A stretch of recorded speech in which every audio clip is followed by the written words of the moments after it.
So just a quick little recap. It's foundational instruments, rhythm section stuff, early vocals, and then start to fill in the arrangement and try things. Try instrumentation. Be experimental with the instrumentation that you have. Maybe you're a four-piece rock band. Experiment with different sounds for different sections. Don't and you can do that with just maybe different pedals with your guitar or your keyboard or whatever. Don't have the same sound all the way through the song. Figure out how to treat each part with a different perspective so that you can create that contrast and interest and that development. And put stuff on it. I'm not saying your record has to have a lot of layers and be really complicated, but you know, a band that I worked with, Kings of Leon, I think their music on many levels is very simple because you have a drummer, you have a bass player, two guitar players, and a vocalist. Okay, and you don't get a lot of there isn't a ton of layers going on, but they're really good about having interesting parts that come in and out of the arrangement. They play interesting rhythms and they play off of each other really well. They are really good at push and pull and contrast and just doing and creating a lot of content without having to have a lot of instruments. And if when someone is leading, they're playing a really strong part, then the other three guys typically will, you know, sometimes they're all playing kind of busy parts, but they do it in a way where it fits together. But what happens a lot is if someone is sort of taking the lead and having a strong voice, the other ones take a step back and just support. So and it's interesting because it's a little bit competitive too. So when that person's done, it's somebody else's turn to take the lead. And it's a very interesting study in the power that they have that way. They're all really they all have a really strong voice, but they're not all trying to express it at the same time. They're very good at making an exchange and having a conversation and giving space to each other to be powerful, but then backing each other up and playing off of each other in those moments in ways that are interesting. That even if they're taking a little bit of a background role, they're doing it in a way that is very interesting and compelling, and it plays off of, it defers to something else, but it doesn't just follow along. It does it in a way where it creates contrast and like rhythmically or harmonically interest to what's going on. So building up of parts, fleshing out an arrangement, being able to stand back and observe this creation, and does it sound finished? Does it keep my interest? Do the sections move along? You may have an eight measure instrumental section after that second chorus, like as we sort of talked through the example. Well, when you feel like you're getting close to completion and you step back and you listen to the record, it's like, does that 8-measure instrumental section hold your interest and feel vital and compelling the whole time? If it doesn't, cut it in half. And you can do that. You can do that after the fact. I would rather, if I'm unsure or I think I want to create an opportunity for something to happen on a record, I might let that instrumental section be those 8 bars, and then at a certain point when you're getting close to the end, if you haven't figured out how to fill it up in a way that creates that contrast and dimension and keeps the engagement going and building, well, you can cut it in half, and sort of the way to cut it in half is typically you keep, if it's 8 bars, you keep the first 2 bars and you keep the last 2 bars. So you cut out the 3rd, 4th, and 5th bars and sort of like bring it together, because they should, sort of movement and chord structure wise, they should fit together that way. When in doubt, it's better to leave a little bit more there to trim down. And you know, does the vocal feel comfortable and compelling and engaging and finished? And then once you feel like you've made a complete recording, it keeps your attention. It feels engaging. There's contrast and dimension and depth to it. Then you're done recording, and then it's time to think about moving into the mixing phase. And that's hopefully and I really am a proponent of record the sounds as close to what you want as you go. Build the intention, have the information there so that as you're adding that second keyboard part to the second chorus and the third chorus, that the other keyboard that's already there and the other sounds that are already there, that they have a personality, have a definition, and you know where that new sound has to fit in for it to be heard, but then also support and not take away from what's already there, but to sort of find its own voice, its own personality. And then, sort of once you can make that assessment and you've purposely recorded, then you get to the mixing stage. And if you've done something with purpose, it should be easier to put together. There's not as much decision making to sort of sort out in the mixing process. The record kind of sounds like how it should already. Now, I'm not to say that mixing is a breeze and you just throw up the faders and it's done.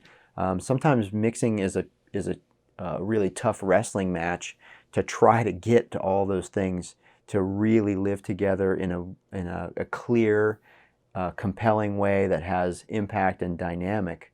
But if you do your homework from idea stage all the way up to that point, and you're doing it with intention and creating cool sounds, then it will make that job easier. It's always really unfortunate, and if you've got something that the sounds they're just very generic, and they don't really feel committed, and they don't feel like they were recorded to fit together along the way, then having the burden of trying to figure all that out and give the song and the production a personality when it gets to the mix phase.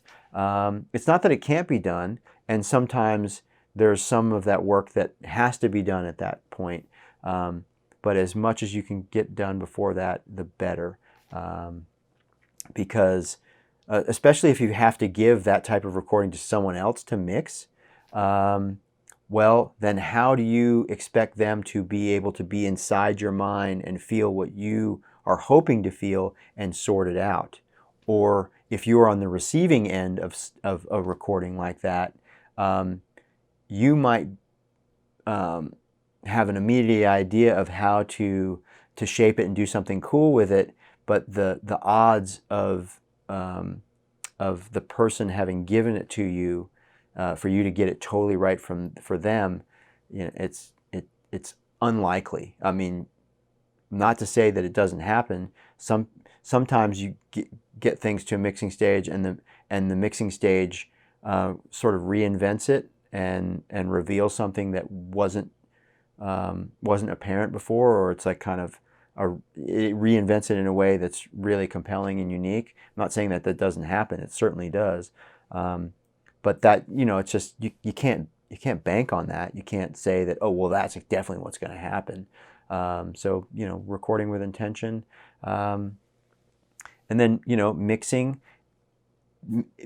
again is something where it's good to study music and what's going on, because there are things related to mixing and balance and perspective, the amount of effects, the level of the vocal, how forceful the snare drum is,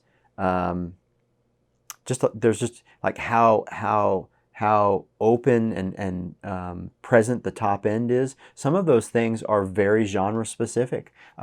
Country music and pop music, the vocals are really loud. Rock music and metal music, the vocals kind of tucked in. You know, there's just different things to understand. Like if you want to be someone that mixes a lot of different kinds of music, well, you can't mix it just like, and I mean genres. You can't just mix it one way, or well, maybe you could, maybe you can, and you can be successful. I'm not saying that you can't do that, but in my experience, you have to understand the genre that you're trying to help someone place their art in. And so you have to be able to understand that perspective and know the difference between a vocal that's sitting on top and a little hot, and then, or it's kind of in the track a little bit more. But you always have to have the ability to hear the melody in some of the words. But in, say, the country genre, the lyric is really important to the song. And so it all has to be intelligible, and that's one of the reasons probably that the vocal sits so on top of the track, but you need to be aware of things like that. And then, you know, after mixing comes mastering. Mastering can be a bit of a dark art. Mastering can make or break a project, and you need to,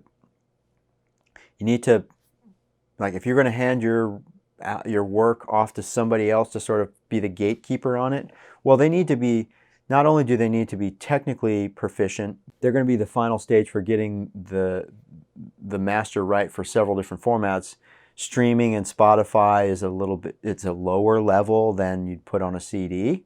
CDs kind of get cranked up and they're loud.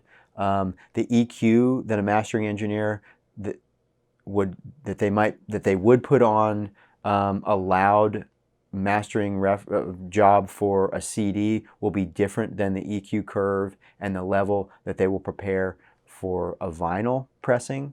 So there's that aspect of it. You should look at and listen to what their discography is, and do they, you know, do I like what they've done with what I think my genre of music is? Do you like their mastering style? It can be a pretty make or break proposition. But it's important to understand the process so that you know what you're expecting to get back, and also understand what it is that you're delivering to that person. I think a lot of people make the mistake of mixing too loud and tying the hands of the mastering engineer. You know, the mastering process should be a final enhancement stage. And like I said, they're going to make a CD louder, but if you've given them a mix that's way too loud, that's approaching CD level or beyond, well, all that they can do to your finished mix is just turn it way down for Spotify and streaming. They can't get in there and make some of the dynamic adjustments that might be more appropriate for the other formats, or give you a different EQ for your vinyl pressing. So it's good to be informed about the mastering process, so that as you're handing it off at that point, that you know kind of what you should be delivering and what it is that you should be getting back. I mean, also in this day and age, you can master yourself, especially if you're going to streaming platforms only. You know, I mix a little bit hotter. I think Spotify is like minus 13, 14 LUFS. This is something you're just going to have to look up and study. I'm not going to explain it right now, but I will deliver a master that's a little bit hotter than that, just because that's how I get my gear to sound right. But I'm very aware that I'm just a little bit past what it's going to be, and I'm leaving enough dynamic in it that when it's turned down, that it's going to work really well. And I can master for that. I can do a little bit of cleaning up of the EQ and make sure that maybe I turn it down another half a dB to go to that format, and creating that kind of a mix it's going to be really easy to kind of smash it up a little bit with a little bit of limiting and deliver it to CD. So, you know, just being an informed creator, maybe you don't necessarily have to have all the technical skills to get there, but just being able to have the conversation and understand a little bit about it is going to be really important. And that's sort of a long-winded path through what the sequence of making a record is. And honestly, I've only really scratched the surface. It is a very personal journey. It should be very unique to you. The more information you have and the more considered of an effort you make, the better off you'll be in the end. But that's not to say that you should spend 2 years making your record and laboring over it and not committing. That's not what I'm saying. Work effectively, work quickly, have a document of your work, be able to share it, be able to take it through a progression, experiment with your arrangement, make decisions that make your record sound like your record before you get to mixing. Mixing is a very important. It is probably, in terms of like bringing it all together and putting a bow on this package that you've built. The mixing is very important, and then understanding, mastering how it translates out into the world. It's all very important stuff. I hope that you have found some inspiration and information in this course that will help you discover who you are and create something that's going to be really positive and impactful and primarily artistically enriching for you, and that you feel accomplished in the experience of making your record. That has to be the most important thing that you do. You have to feel like it was a good experience and it was accomplished in some way. You have to get some meaning out of it. You need to put some meaning into it, and that's got to be the most important thing. Make art that makes you feel good, and then all the rest of it will hopefully take care of itself, and you will have the success and experience that you desire. That is the hope for sharing this information, and I wish you a great deal of luck.